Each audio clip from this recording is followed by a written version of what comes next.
മാത്രമല്ല ഇത് ഒരു രോഗിയിൽ നിന്ന് മറ്റൊരു രോഗിയിലേക്ക് പടരുന്ന രീതിയിലുള്ള ഒരു രോഗമല്ല. അതുകൊണ്ട് തന്നെ അത് വലിയൊരു ആശങ്ക കുറയ്ക്കുന്നുണ്ട്.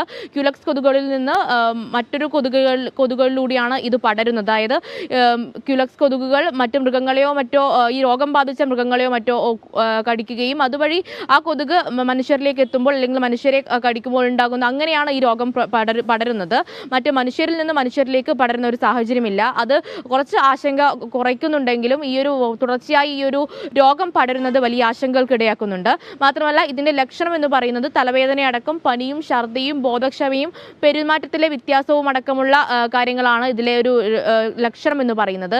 ഇത് സാധാരണ നമുക്കൊരു പനി വരുന്നത് പോലെയോ അല്ലെങ്കിൽ ആ ഒരു രീതിക്കുള്ള ഒരു ലക്ഷണം മാത്രമായിട്ടായിരിക്കും തുടങ്ങുക. അതുകൊണ്ട് തന്നെ ഇതിന് കൃത്യമായിട്ടുള്ള ഒരു രോഗപ്രതിരോധ വിദ്യകൾ എടുക്കാൻ വേണ്ടിയിട്ട് ആൾക്കാർ വൈകുന്നു എന്നുള്ള സാഹചര്യം കൂടിയുണ്ട്. എന്തായാലും ഇപ്പോൾ ജില്ലാ ഭരണകൂടമടക്കം ഇതിൽ വലിയ പ്രതിരോധ പ്രവർത്തനങ്ങളുമായിട്ട് മുന്നോട്ട് വരികയാണ്.